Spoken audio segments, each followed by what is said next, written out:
Good morning children. Class 11 C. अब हम लोग एनसीईआरटी की न्यूमेरिकल्स देख रहे हैं।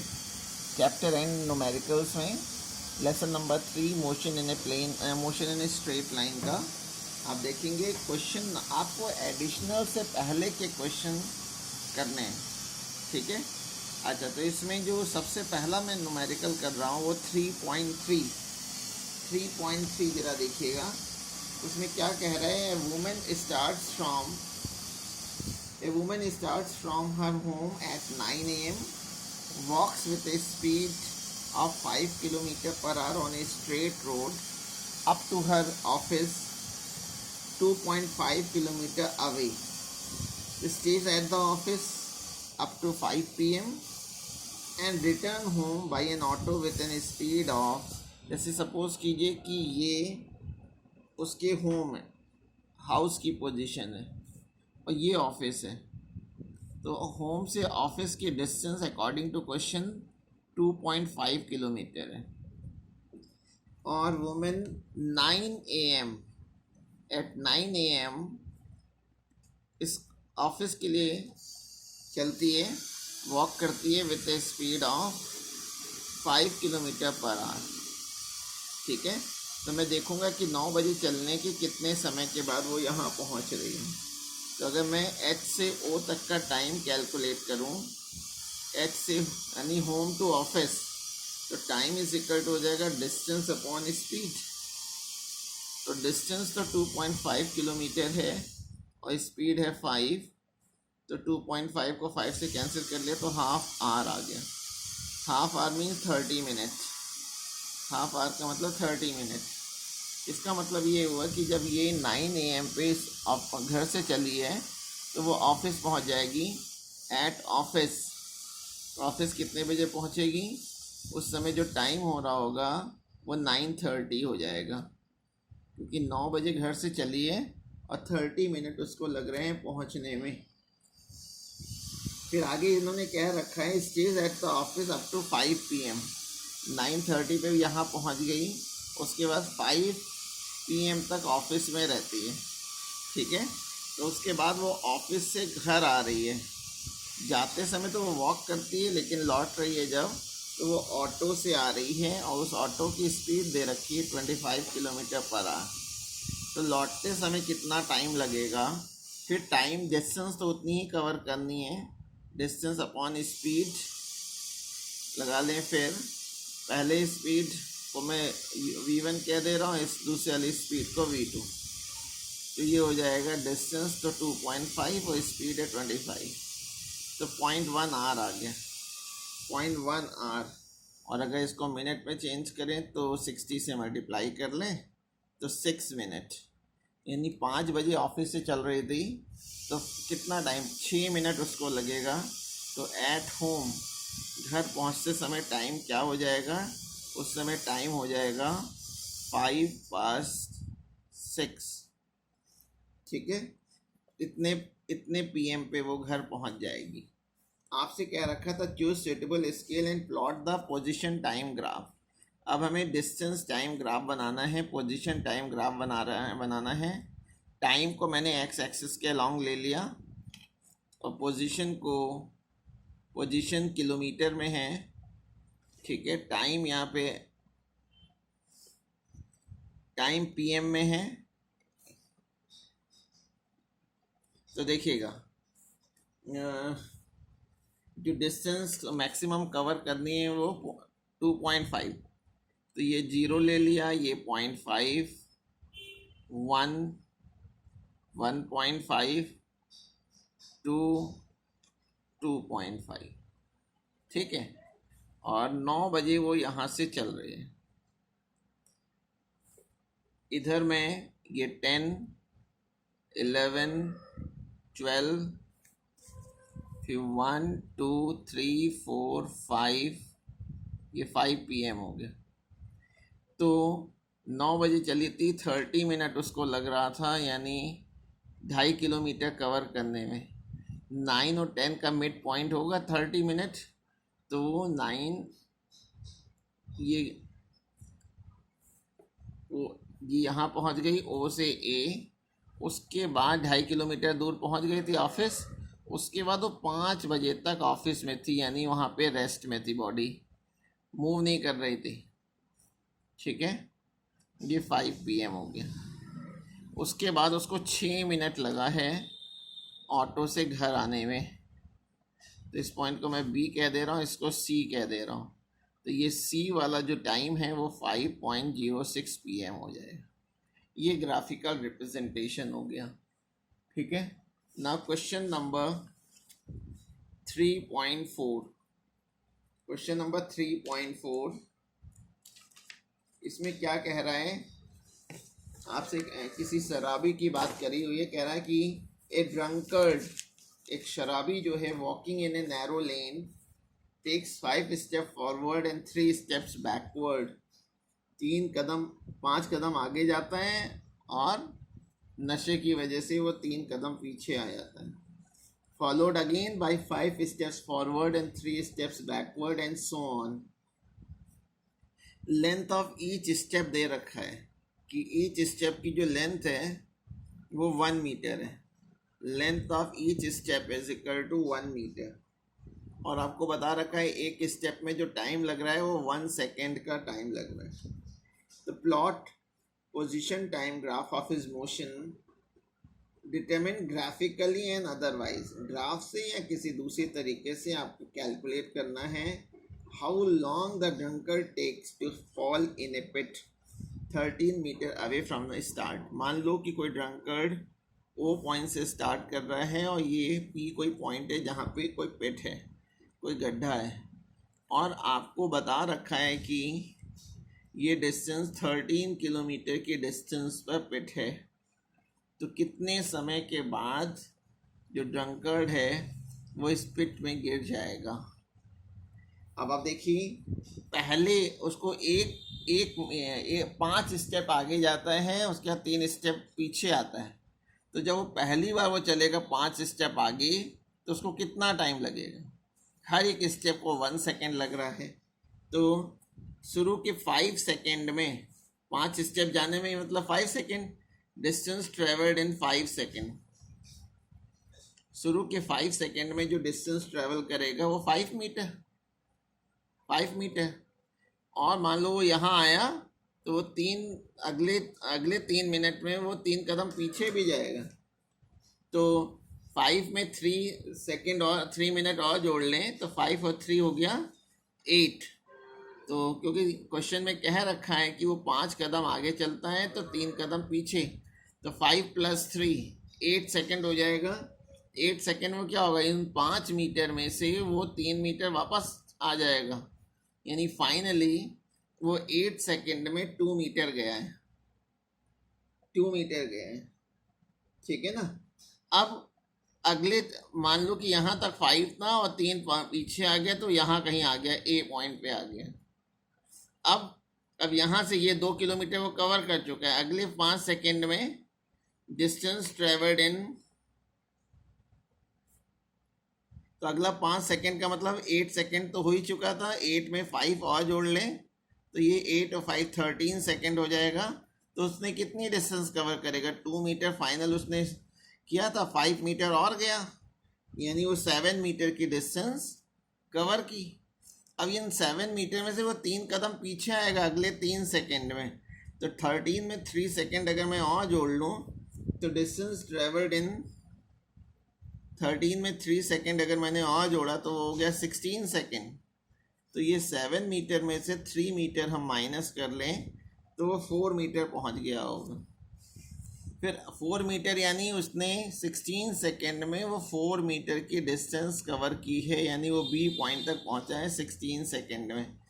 अब अगले फिर 5 सेकेंड में, तो 16 सेकेंड में 5 सेकेंड अगर मैं जोड़ता हूँ तो डिस्टेंस ट्रेवल्ड इन 16 + 5 यानी 21 सेकेंड। तो ये 4 + 5 यानी 9 मीटर कवर करेगा। इन 9 मीटर में से वो 3 मीटर वापस लौटेगा अगले 3 सेकेंड में। Then distance travelled in 21 + 3 24 second हो जाएगा। तो 9 में से 3 माइनस कर लें तो ये 5 मीटर हो गया, नहीं 6 मीटर हो गया।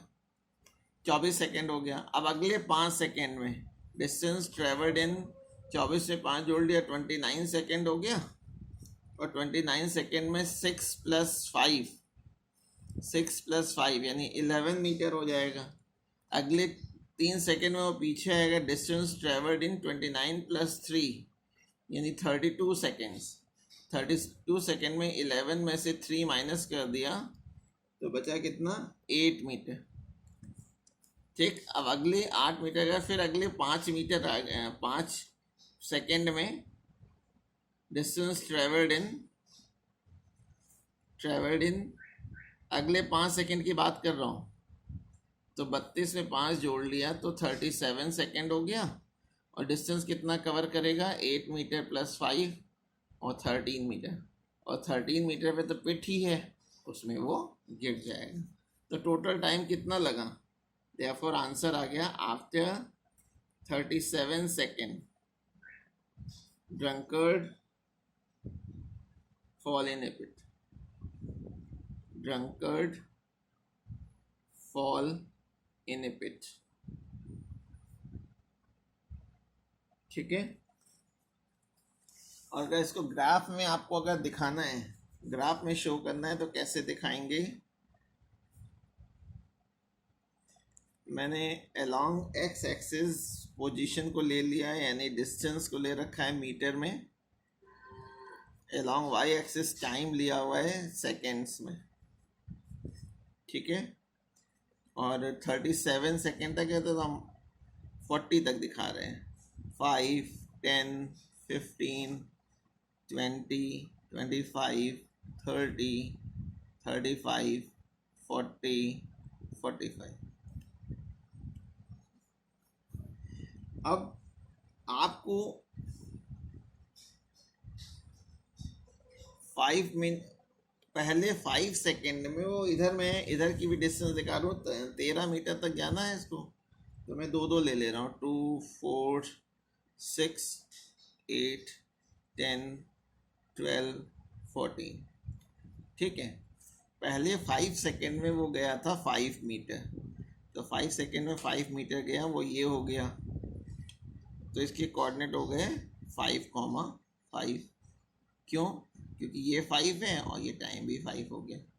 फिर अगले 3 सेकेंड यानी 8 सेकेंड में वो 2 मीटर पे आ जाएगा। अगले 2 सेकेंड में वो 2 मीटर पे आ जाएगा, यहाँ आ गया।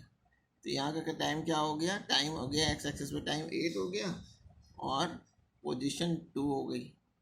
फिर अगले बार 13 सेकेंड में 7 मीटर, 13 सेकेंड में वो 7 मीटर यानी 6 और 8 का मिड पॉइंट, ये 13 मीटर पे पहुंच जाएगा। तो ये हो जाएगा 13,7। और इसी तरह से आगे बढ़ेगा। 13 सेकेंड हो गया, 16 सेकेंड में वो कहाँ आ जाएगा, 4 मीटर। 16 सेकेंड में वो आ जाएगा 4 मीटर, यहाँ आ जाएगा। तो इसके कोऑर्डिनेट रहेंगे 16,4।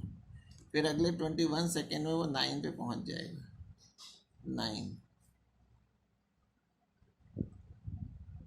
तो इस तरह से आपका ग्राफ बनता रहेगा।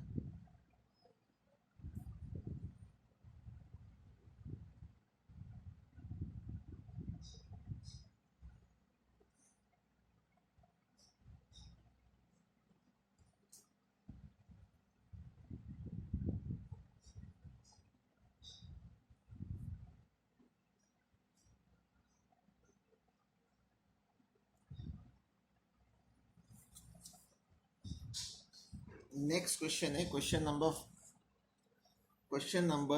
3.6। 3.5 आप लोग खुद करेंगे। कह रहे हैं car moving along a straight highway with A speed आपको दे रखी है 126 किलोमीटर पर आवर। इसको अगर मैं मीटर पर सेकेंड में चेंज करूं तो मैंने 5/18 से मल्टीप्लाई कर लिया और इसको 18 7 ये 35 मीटर पर सेकेंड।